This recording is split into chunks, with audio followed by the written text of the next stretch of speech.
देख रहे हैं 24 ND मीडिया। यहाँ होगी उसी की बात जो खबर होगी सच के साथ।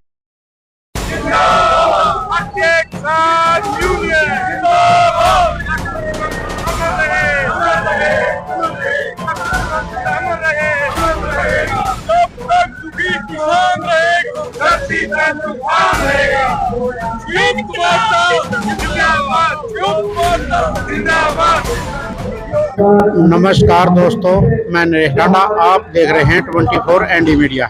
इस वक्त हम पहुंचे हैं कैथल जिले के गांव पखनावा में और आपको बता दें कि 1993 में जो निस्संग में गोली कांड हुआ था उसमें शहीद हुए मामचंद और लखपत जी का आज यहां पर शहीदी दिवस मनाया गया है और किसान यहां पर पहुंचे हैं उनको श्रद्धांजलि देने के लिए। तो हमारे साथ हैं किसान नेता, तो हम उनसे जानेंगे कि उनके बारे में उनका क्या कहना है। नमस्कार सर। नमस्कार सर, पहले तो आपका परिचय जानना चाहेंगे। मैं चौधरी जोगिंदर घासीराम नैन, प्रदेश अध्यक्ष भारतीय किसान यूनियन हरियाणा, संयुक्त किसान मोर्चा के सीनियर कमेटी का मेंबर। आज से 32 वर्ष पूर्व आज ही के दिन किसान अपनी बिजली के बढ़े हुए रेट को लेकर के एक सरकार, उस समय हमारे चौधरी भजनलाल जी की सरकार थी, उनसे अपनी मांग बिजली के बढ़े हुए रेटों को वापस करवाने के लिए अपनी एक रैली वहाँ की गई थी। और उस क्रूर सरकार के अंदर हमारे किसानों के ऊपर, निहत्थे किसानों के ऊपर लाठीचार्ज किया गया। सैकड़ों किसान फट्टड़ हुए और 3 किसानों को हमारे गोली लगी। 2 किसान उनमें से आज उसी दिन शहीद हो गए थे। एक किसान हमारा कई दिन के बाद उसमें ठीक होकर, बहुत सारे किसान साथी आज तक भी मर भी गए, बहुत सारे साथी उसमें से उनके गोलियां लगी, सरे लगे। लेकिन जो समस्या किसान की थी वो आज भी जो कि त्यों है। सरकारें आती रही जाती रही, किसी भी सरकार ने किसान के ऊपर अपनी कोई नीति लेकर के नहीं आया। हमारी लड़ाई किसी व्यक्ति विशेष से नहीं है, किसी मुख्यमंत्री से, देश के प्रधानमंत्री से हमारी कोई व्यक्तिगत लड़ाई नहीं है। लड़ाई हमारी नीतियों को लेकर के है। कोई भी मुख्यमंत्री, देश का प्रधानमंत्री उस समय से लेकर के आज तक भी इस किसान के मेरे वर्ग के प्रति कोई अच्छी नीति लेकर के नहीं आया। और जो कि तो हमारी बातें चलती रही, वो बिजली के बिल बढ़ते बढ़ते 1600 करोड़ रुपया बिजली का बिल किसानों के ऊपर हो गया। 2006 में भी किसानों ने बड़ा आंदोलन करके वो 1600 करोड़ रुपया माफ करवाया। और उसके बाद आज लगातार 13 महीने किसान दिल्ली के बॉर्डरों पर MSP की लड़ाई को लेकर के गया। देश के प्रधानमंत्री ने लिखित में किसानों से वायदा किया, आपका बिजली का जो कानून है वो निरस्त किया जाएगा, भूमि अधिग्रहण जो 2013 का बिल था उसको लागू किया जाएगा और MSP पर आपकी कमेटी बनाई जाएगी।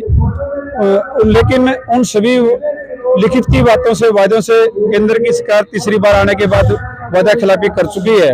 और उन कानूनों के दूसरे रूप से दोबारा से लागू करने के लिए केंद्र सरकार की तरफ से 30 पेज का नई कृषि नीति के नाम से एक ड्राफ्ट तैयार किया गया।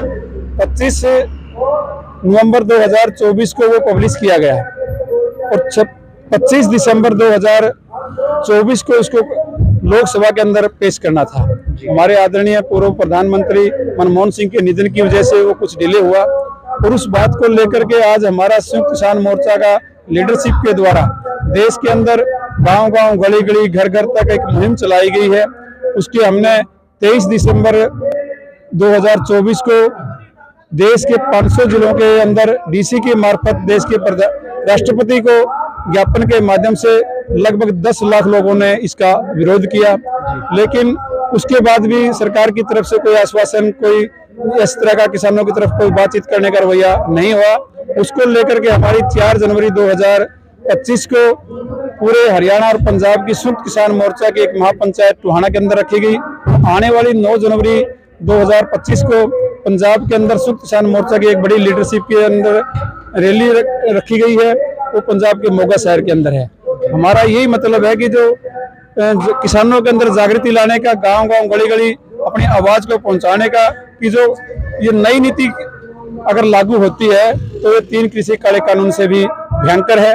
उस समय देश के प्रधानमंत्री ने किसान मोर्चा के लोगों से एक वायदा किया था कि आपको MSP पर कमेटी बना करके MSP लागू करेंगे। और जो 30 पेज का नया ड्राफ्ट लेकर के आई है केंद्र सरकार, इसके अंदर MSP का तो कोसों दूर तक एक शब्द भी लिखा हुआ नहीं है कि वह आपको MSP देंगे। इसके अंदर तो ये है कि आपके जो हरियाणा, पंजाब के अंदर जो व्यवस्था मंडियों की है, इस मंडियों के अंदर हम बेचते हैं तो आपको 4% किसान को टैक्स देना पड़ेगा। और जो निजीकरण की मंडियां बाहर बनाई गई है, आपके से डांट के अंदर ही CLO है, और जो कोल्ड स्टोरेज है या जो बड़ी अनाज मंडियां बनाई गई हैं वो कॉरपोरेट के लिए बनाई गई हैं, वहां अगर किसान बेचता है तो वो उसके ऊपर कोई टैक्स नहीं लगेगा। इस तरह से किसानों को प्रलोभन दिया जा रहा है कि भाई आपको ऐसा प्रचार किया जा रहा है सरकार की तरफ से भी, केंद्र की सरकार किसानों के लिए पता नहीं क्या कुछ लेकर के आई है। लेकिन जिस प्रकार किसान मांग करते रहते हैं और आंदोलन करते रहते हैं, उसमें किसान शहीद भी होते रहते हैं, तो इसको कहाँ देखते हैं आप और क्या आपकी मुख्य मांगे रहेंगी? बुराराम जी, आज आप हमारी मुख्य मांगे तो यही है कि जो MSP फसल खरीद गारंटी का कानून लागू करवाएंगे। जब तक MSP फसल खरीद गारंटी लागू नहीं होती तो किसान इसी तरह से बर्बाद होता रहेगा। हम ये कहते हैं, हरियाणा का मुख्यमंत्री भी कहता है, आपको पत्रकार साथियों के माध्यम से, प्रेस के माध्यम से लगातार प्रचार कर रहे हैं कि हरियाणा के मुख्यमंत्री ने 24 फसलों पर MSP दे दी। मैं आपके चैनल के माध्यम से मुख्यमंत्री जी से पूछना चाहता हूँ, हरियाणा के अंदर जो 24 फसलें जो बिनाई जा रही हैं वो फसल है ही नहीं। नारियल है, जैसे आपने कहा, जूट की फसल है, बहुत सारी ऐसी फसलें जहाँ हमारा वातावरण नहीं है। और जो मौके के अंदर अभी धान की जो फसल थी उसके ऊपर 2320 रुपये प्रति क्विंटल का रेट था, उस पर हरियाणा के अंदर कहीं नहीं खरीदी गई। 1900 रुपए की पर्ची कच्ची पर्ची आड़ती के द्वारा दी गई, 2000 रुपए की पर्ची दी गई। जो 250-300 रुपए का जो घोटाला किसान के साथ हुआ वो हमारी बड़ी प्रमुख मांगों में से एक है। जिस प्रकार स्लोगन है कि बटोगे तो कटोगे, इसी प्रकार कहीं न कहीं किसान भी बटता हुआ नजर आ रहा है, तो उसके बारे में क्या कहेंगे? नहीं कह सकते हम किसान बटा हुआ है, देश बहुत बड़ा है। जो संयुक्त किसान मोर्चा है उसके अंदर भी 550 के लगभग देश के छोटे मोटे बड़े संगठन शामिल हैं।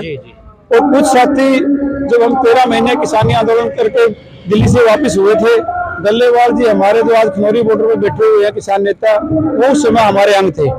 वो वापसी आने के बाद उन्होंने अपना एक अलग से गैर राजनीति के नाम से संयुक्त किसान मोर्चा बना लिया।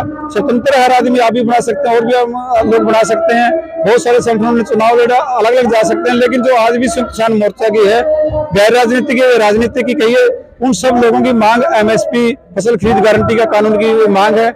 हरियाणा के मुख्यमंत्री से भी हम मांग करते हैं, 24 फसलों की मांग करते हैं। वे कहते हैं कि हम 24 फसलों पर MSP देते हैं। हम आपसे एक अनुरोध करते हैं मुख्यमंत्रियों से कि आप एक लाइन देश के प्रधानमंत्री से लिखा करके दे दें कि आपकी फसल खरीद गारंटी का ये कानून है। ये उसके बाद ये फसल को हैपड़ खरीद दे, वेयर हाउस खरीद दे, सरकार खरीद दे या प्राइवेट व्यापारी कोई भी व्यक्ति खरीद दे, भाई इस रेट से नीचे फसल नहीं बिकेगी। व्यापारी ने खरीदने ऊपर है, हम किसान को तो रेट चाहिए, MSP से ऊपर कोई भी खरीद सकता है, हमें इससे कोई एतराज नहीं है। लेकिन ऐसा नहीं हो रहा, सजग बार दिखाए जा रहे हैं, सच्चाई वास्तविकता से कोसों दूर है। धन्यवाद। तो हमारे साथ भारतीय संयुक्त किसान मोर्चा के महासचिव बुराराम जी हैं, तो हमसे भी जानेंगे कि आज जो यहाँ पर श्रद्धांजलि समारोह मनाया गया तो उसके बारे में इनका क्या कहना है। जी नमस्कार सर। नमस्कार जी। क्या देखिए, ये हर साल मनाया जाता है। ये निश्चित गोलीकांड में बजाने की सरकार थी। अच्छा, उसमें 2 हमारे शहीद हुए थे, 5-4 जख्मी भी हुए थे, उसके लिए हर साल मानती इसको मनाते हैं। तो क्या कहेंगे जो किसानों पर इस प्रकार के अत्याचार सरकारों के द्वारा होते जाते हैं, तो क्या कहेंगे? देखिए, जितनी भी सरकारें आई, सभी सरकारों ने किसानों से वादाखिलाफी की, अत्याचार किए। जो मौके की आपकी भी सरकार है, ये भी किसानों को मारने में तुली हुई है। कई किसान ने पहले तो दिल्ली में मारे, अभी लग रही है। सबसे खतरनाक जो सरकार है ये BJP की सरकार है। तो क्या अपील आप किसान भाइयों से करना चाहेंगे आज के? हम सभी भाइयों से अपील करेंगे कि संयुक्त मोर्चे में सभी इकट्ठे होकर लड़े, होकर लड़े। ये अलग अलग पटने से बड़ा नुकसान होगा किसानों का। तो मेरी सभी किसानों से अपील है, संयुक्त किसान मोर्चे में आकर किसानों की लड़ाई लड़े। धन्यवाद। तो दोस्तों, आपने सुना कि 1993 में शहीद हुए निस्संगोली कांड में मामचंद और लखपत जी का आज यहाँ शहीदी दिवस मनाया गया और उनको आज यहाँ पर श्रद्धांजलि दी गई। तो आप सभी से अपील है कि जो किसानों की मांग है उसको सुने और किसान सभी भाइयों से अपील की है किसान नेताओं ने कि मिलजुल कर रहें और जो भी उनकी मांग है उन पर खरा उतरने का प्रयास करें और अपने हक के लिए लड़ना सबसे बड़ी बात इन्होंने बताई है। तो आप देख रहे हैं 24 ND मीडिया, कैमरा पर्सन के साथ नरेश ढांडा की रिपोर्ट। जय हिंद, जय भारत। खबरों से जुड़ी हर अपडेट जानने के लिए हमारे चैनल को लाइक करें, सब्सक्राइब करें और ज़्यादा से ज़्यादा शेयर करें।